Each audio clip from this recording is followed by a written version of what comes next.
Procuradoria-Geral da República se manifestou sobre a concessão de prisão domiciliar para o ex-presidente Jair Bolsonaro. A reportagem é de Janaína Camilo. Em parecer enviado ao ministro Alexandre de Moraes, o procurador-geral da República, Paulo Gonet, se manifestou contra a prisão domiciliar de Jair Bolsonaro. Gonet levou em conta um parecer, um laudo médico que foi elaborado pela Polícia Federal, atestando que Jair Bolsonaro tem condições de cumprir pena em unidade prisional. Esse laudo foi apresentado ao ministro Alexandre de Moraes semanas atrás e afirma que Jair Bolsonaro possui doenças crônicas, mas que nenhuma delas tem necessidade de ser tratada em um hospital. Na manifestação ao ministro Moraes, o procurador-geral da República escreve que o laudo foi categórico ao concluir que as comorbidades apresentadas não demandam assistência em nível hospitalar, assegurando a viabilidade do tratamento no atual local de detenção.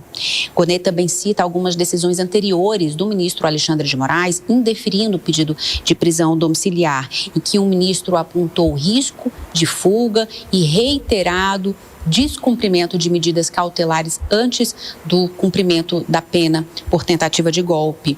O PGR escreveu que, visto que a realidade fática não sofreu alteração substancial e considerando que o batalhão dispõe de assistência médica 24 horas e unidade avançada do SAMU, permanece o entendimento do STF de que a prisão domiciliar deve ser concedida apenas aos casos em que o tratamento médico não possa ser ofertado na unidade de custódia, situação que não se verifica no caso do ex-presidente da República. Então, que a manifestação é pela não concessão de prisão domiciliar. Jair Bolsonaro foi condenado a 27 anos e 3 meses de prisão e cumpre pena na Papudinha, que fica no complexo penitenciário da Papuda. De Brasília, Janaína Camelo. Gesualdo Almeida, a tentativa de retirada da tornozeleira eletrônica com certeza pesou contra aí essa decisão também, né? Sem dúvida, Patrícia, mas eu chamo a atenção num fato, num precedente do próprio Supremo Tribunal Federal, para que nós avaliemos quando o Supremo errou. Se ele erra agora com o Jair Bolsonaro ou se ele errou lá atrás com o Fernando Collor de Mello. O ex-presidente Fernando Collor de Mello goza de prisão domiciliar. E me lembro que na sua audiência de custódia, quando um assistente do ministro pergunta a ele nessa audiência, o senhor tem alguma doença? Ele diz não. E dias depois, a sua defesa apresenta atestados médicos e ele então é liberado para a prisão domiciliar. De fato, é verdade. Se o estabelecimento prisional reúne condições de acolher o preso para o seu tratamento médico, não existe a possibilidade da prisão domiciliar. Mas a pergunta que não para, por que no caso do Fernando Collor foi deferida essa prisão domiciliar? Por que agora no caso do Jair Bolsonaro não é deferido? O fato de ter tentativa de suposta violação da tornozeleira e uma tentativa, quem sabe, de uma evasão da punição seria motivo suficiente? Persistem esses indícios? Hoje, eu acredito que não. Portanto, se os casos são os mesmos, o tratamento também deveria ser o mesmo. Se foi concedido lá atrás, que se conceda agora, ou então que se revogue a prisão domiciliar concedida a Fernando Collor também no passado. Porque a gente viu, né, e até mesmo a narrativa por parte dos aliados de Bolsonaro, Nelson Kobayashi, em relação a uma possibilidade de revanchismo, porque houve a reclamação quando ele estava na sede da Superintendência da Polícia Federal de que o gerador provocava muito barulho. Aí o ministro tomou a decisão de transferi-lo para a Papudinha. E agora, reiterados pedidos são feitos, só que mesmo assim negados.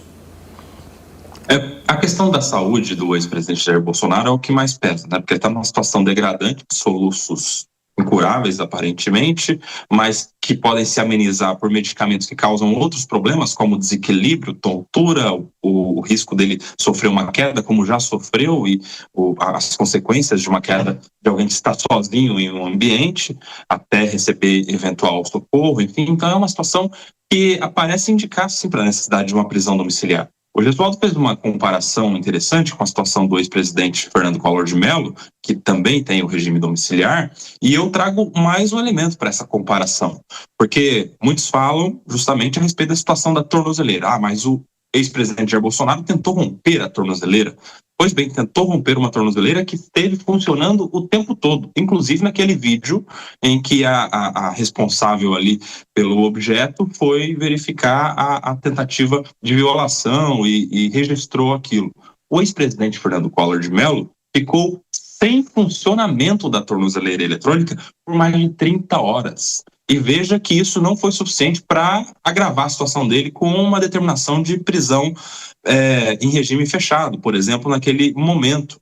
Simplesmente houve uma determinação pelo mesmo ministro relator para que a defesa se explicasse por que é que os registros apontam aqui a ausência do sinal da tornozeleira por tantas horas. E a defesa basicamente manifestou de que o presidente Fernando Collor havia esquecido de carregar a tornozeleira.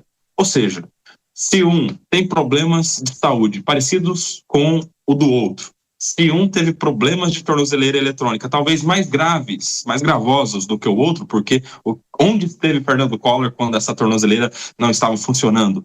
Porque é que as soluções judiciais são tão distintas. O ex-presidente Jair Bolsonaro vai ter, em algum momento, essa prisão domiciliar, resta saber quando, porque o que os médicos apontam são justamente para uma necessidade de um cuidado humanitário, que não tem a ver com o tipo de crime que ele foi condenado, com o posicionamento, a coloração política das suas ideologias e muito menos com a situação que envolve a tornozeleira eletrônica. O regime domiciliar é de dignidade da pessoa humana e qualquer pessoa humana.